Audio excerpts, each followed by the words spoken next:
Okay. Hello. So we're back in the kitchen.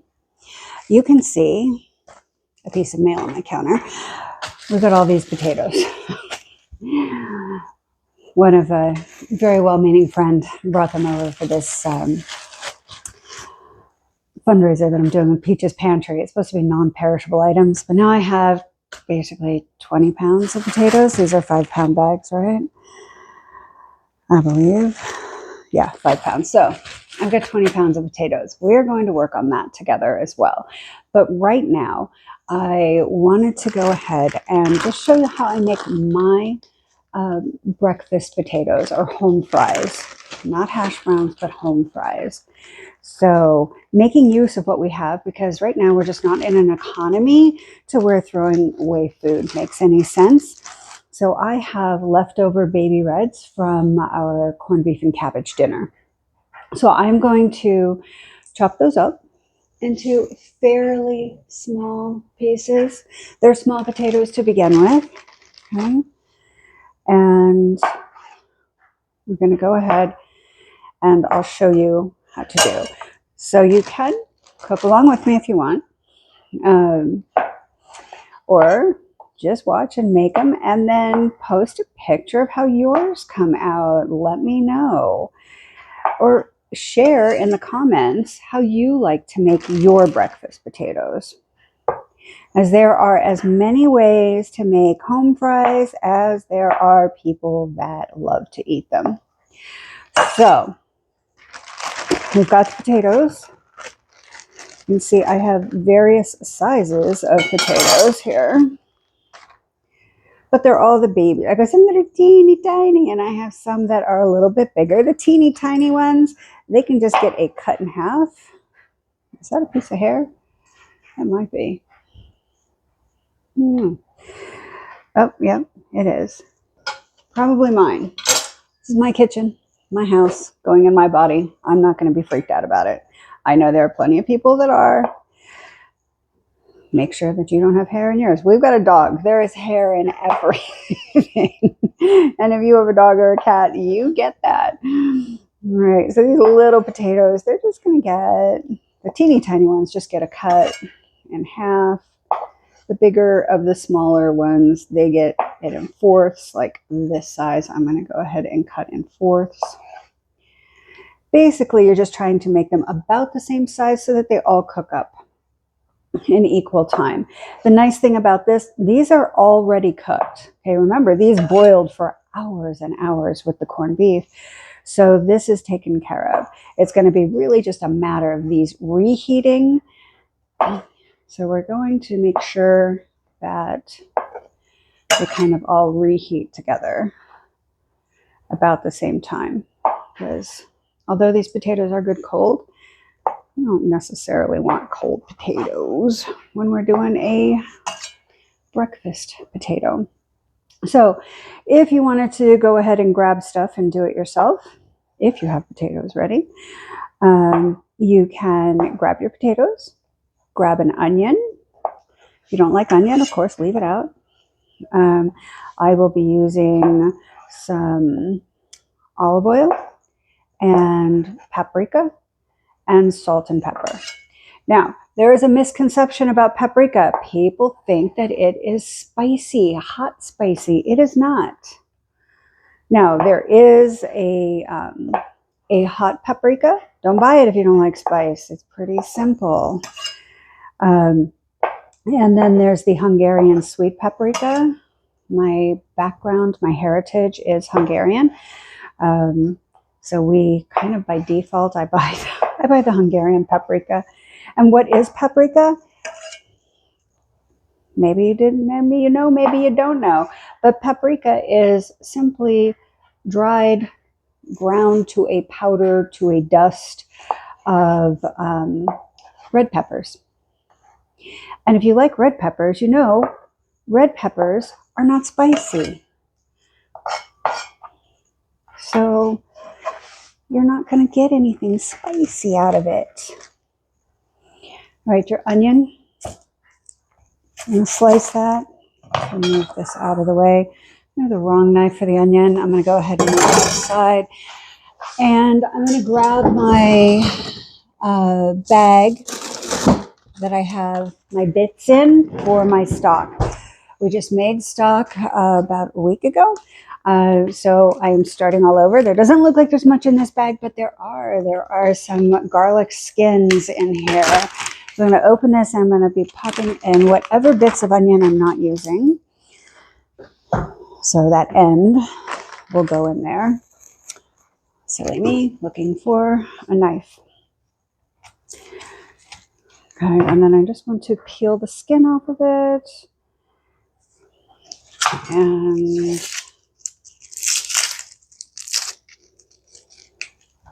we're going to make this into it's not going to be a really fine dice. It's more chop, a small chop. I watch professionals peel an onion all the time. And it's like this little skin really close to it, I can never get it off. You get like a good chunk of it, but then you end up with this. So what do I end up doing? Basically losing a whole layer of onion because I'm going to peel it off. And I'm not going to sit here and try to get that really super thin skin off.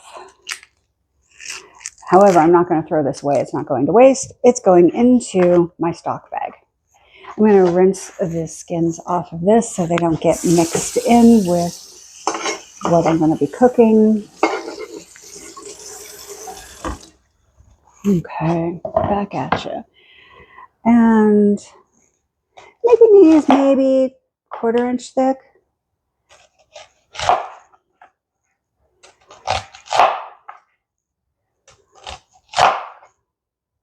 I want it to, because I'm going to be cooking these up, I'm going to go ahead and give myself plenty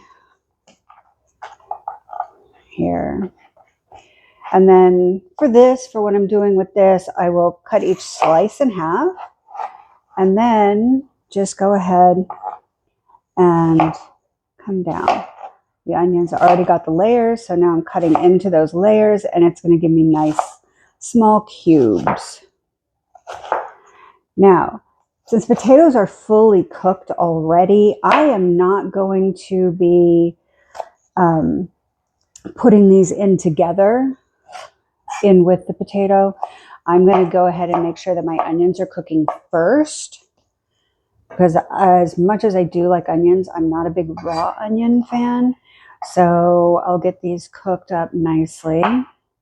It's funny, whenever I order a sandwich, if I go for a sub, I want onion on it. And you know how thinly they slice onions? I'm like, I just want one ring. Like, just peel one ring off. That's all I want on that whole sandwich. And they're like, oh, okay, it's your sandwich. and I'm going to go ahead and just cut all this onion because we'll use it. My husband likes to have hot dogs every now and again. As a matter of fact, there's a package in the refrigerator right now. He just makes a few as he goes. He likes onions on his hot dogs. And he loves an onion. This man will pick up a whole slice of onion and just eat it raw. No, can't do it. I cannot do it. So I'm happy to make sure that he has onion for his hot dogs. I'll use whatever I want in our potatoes here. And then the rest go into hot dogs or whatever else that I may make during the week for him. Also going to be making some pork ribs for him. So that little bit of onion also going into my stock bag. I'll squeeze all the air out of it. And I'm just going to toss it back into the freezer drawer. And then we'll just dice this up real quick. Okay. So anyway, he'll have onions for his hot dogs. And he'll heat those up when he is hungry and there's no other leftovers he wants. He's from New York. New Yorkers eat hot dogs all the time, right? That and the Chinese food. He wanted me to make pork fried rice. The ribs that we're making, they are country style ribs. And country style ribs, in my opinion, are like the ones that are not quite pork chop and also not quite like a baby back rib. They're a little bit thicker. More meat, less bone. All right. So our onion is chopped and my eyes are starting to water. Whew. All right. So we've got all of that done. All our prep work's done. I have everything. I have all my spices out, my salt, my pepper, my paprika here. My oils are on the other side of the stove. I'm just going to readjust you so you get a little different view of what's going on, and then we'll start the cooking.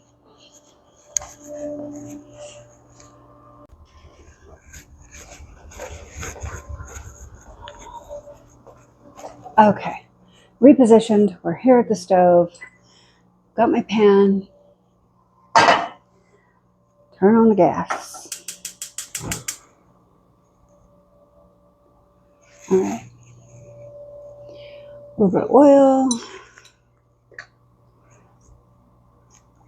And you always want, I know it looks like I'm doing this for a long time, but really, it's not that long. It's got this little spout, so don't worry, I'm not killing us with oil.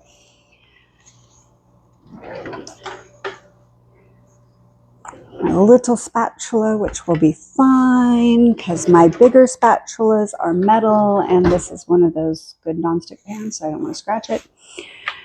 We'll have our onions handy. Let this pan come up.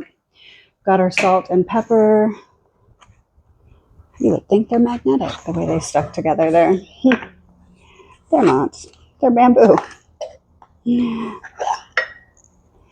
So maybe they need a little attention. We'll wait for that oil to clean up. I can go ahead and do that. Trying to work the gimbal on this, which is what makes it kind of follow me. And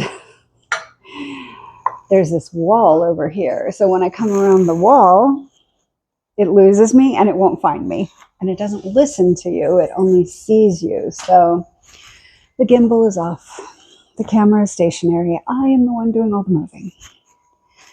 I'm just going to go ahead and that around, and we're going to pop in some onion.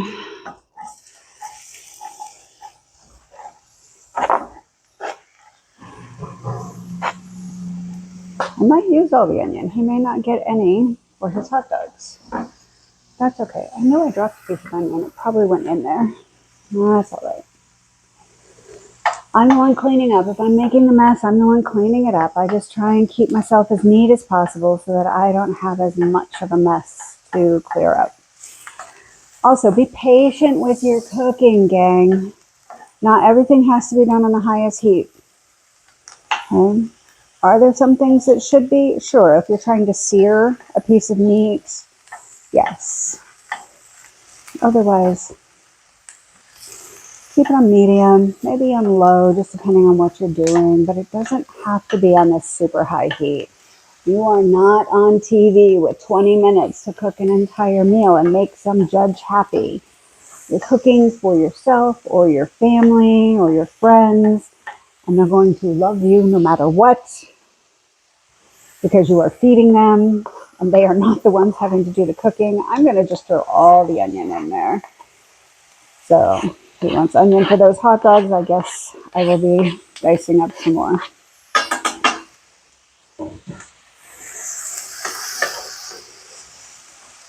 Now you can let these onions caramelize.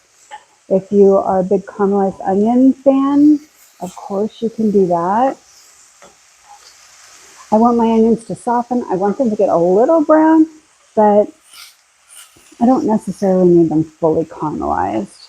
And if you're not familiar with caramelized onions, it's when they get brown and soft and kind of mushy. It's what we'll do when we make a French onion soup. And depending on, I have a friend who does not want to eat onions at all unless they're caramelized. So you can caramelize your onions for anything.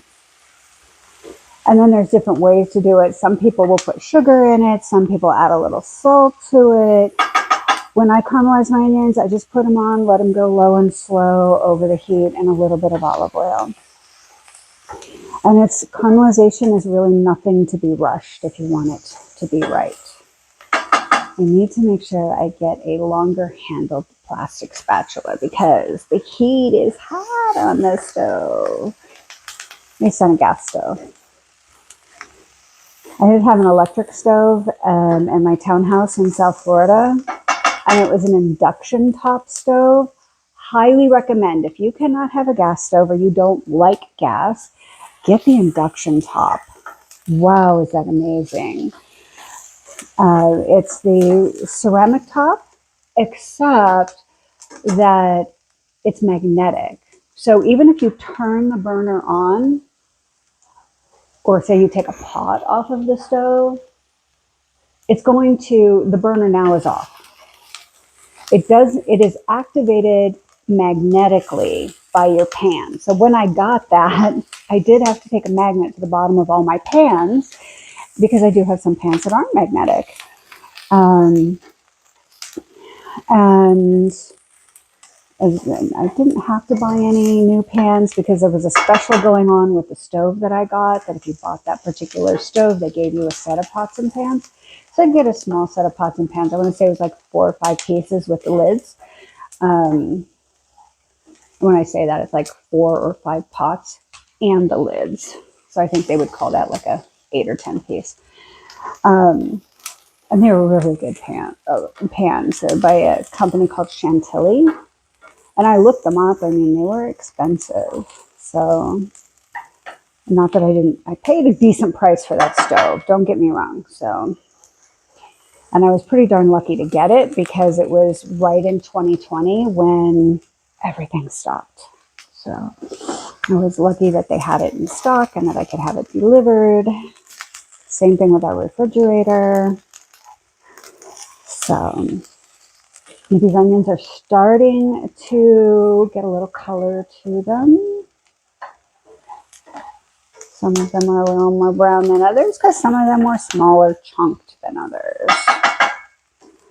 I'll let them go just a little bit more. I'm going to spread them out in a thinner layer because that's really hot on me.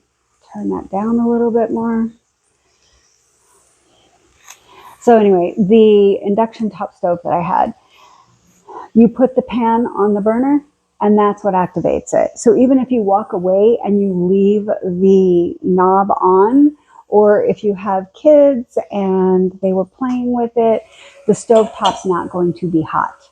And as soon as you take the pan off, say you're cooking, as soon as you take the pan off, if you forget to turn this off, it automatically stops. And so that is nice. The top won't automatically be 100% cool, but that burner is now off. So if you're kind of forgetful, maybe that's a good stove for you. And mine also had a rapid boil. It said, and it was true, that you could boil a pot of water in 90 seconds. And I did watch that happen, so I was quite impressed. And I want to say mine was a GE profile induction top stove. So if you're in the market for a new stove, I would say, check it out if you are looking at electric. If you're looking at gas, this is also a GE profile. I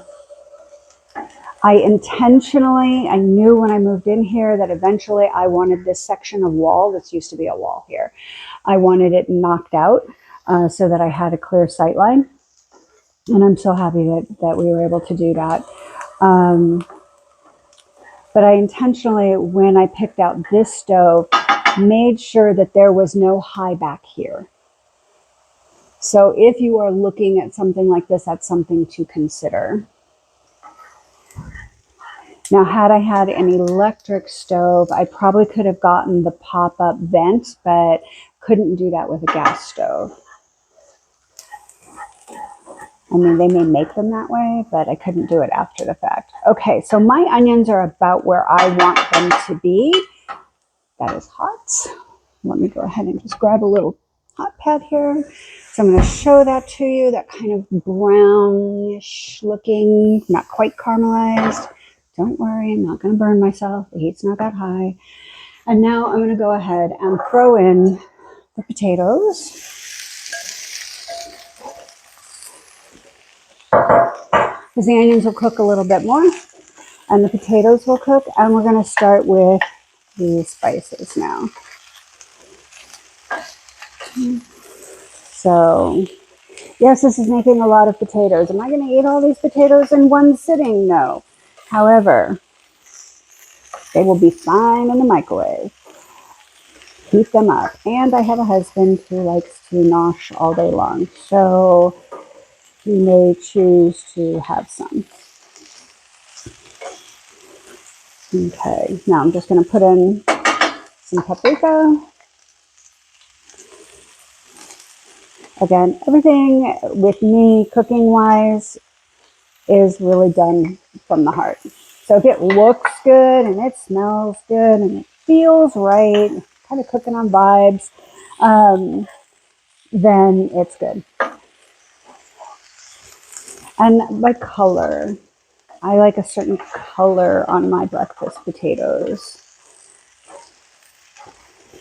And I chose just the right amount of paprika here. So that can go back in my little holder. This spice holder came from Williams-Sonoma, not sponsored, and it was a gift. And this goes back probably a good, let's see, Jeff and I, we determined we've been married for 20, and we've been, so it's over 20 years old, I'm going to say. And it was a gift from a gentleman and his girlfriend that I worked with. His name was Eamon. And I worked for a moving company, and he was one of these salespeople. And for Christmas one year, he gave that to me. And I thought, well, I like to cook. That's an interesting gift to get. And let me tell you, it's going strong. This is over 20 years old. So when you look at things from stores like Williams-Sonoma and you think, wow, I could get that cheaper somewhere else, you can, absolutely. And if that's what your budget is, then that's what your budget is, and it gets you to the place that you need to be. However, quality is different. Okay. A lot of times, not all the time, okay, but a lot of times, quality is different. And how long it's going to last you. The fact that this is over 20 years old is pretty amazing. I'm going to add a little bit of salt to this, not a whole lot. And you see like cooking shows, these professional chefs, and they're up here and they're doing all this wacky stuff. Okay, I mean, you do what you want to do, be you, do you. However, the reason that we grab and we sprinkle from a distance, we don't have to be up, we don't have to be all like crazy like this, but you do that so you get even distribution. I do the same thing with my pepper. Just a little bit of pepper. I don't want a lot on this because I have the paprika as well. All right. It's looking so good.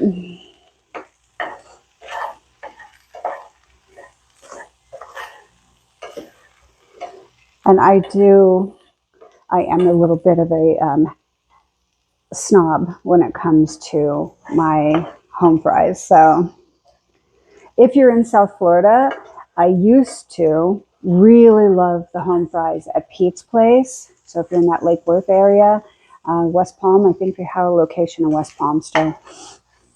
Their home fries used to be really good. They just got to be good after a while. So you can always give them a try. Okay. Let's go ahead and give that a little taste. Oh, yeah. Oh, yeah. Okay.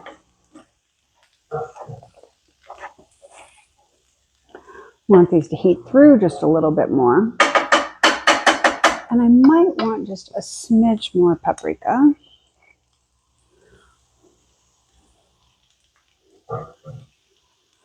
And instead of putting more oil in it, I'm going to grab some chicken stock and just dump a little chicken stock in there.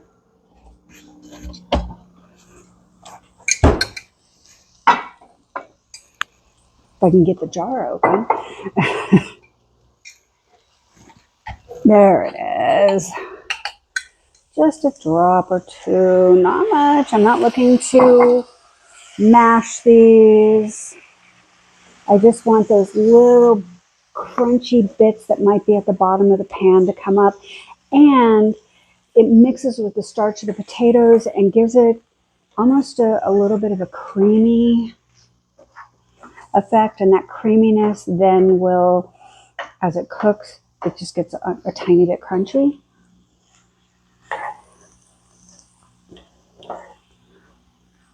And you're going to adjust your amounts for the size that you're making. I'm making quite a bit here. Yeah, that's looking good. All right. So these are my home fried potatoes. I'm going to put just a smidge more of this chicken stock in there.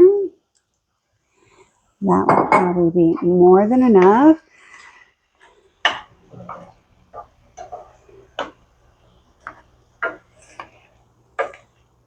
All right. This is looking really good, guys. You're more than welcome to come over and join me.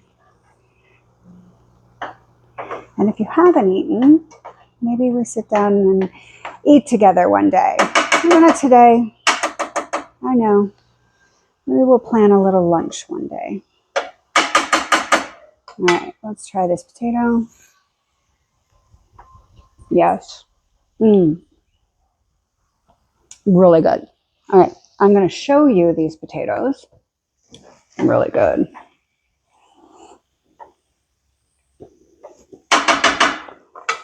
All right.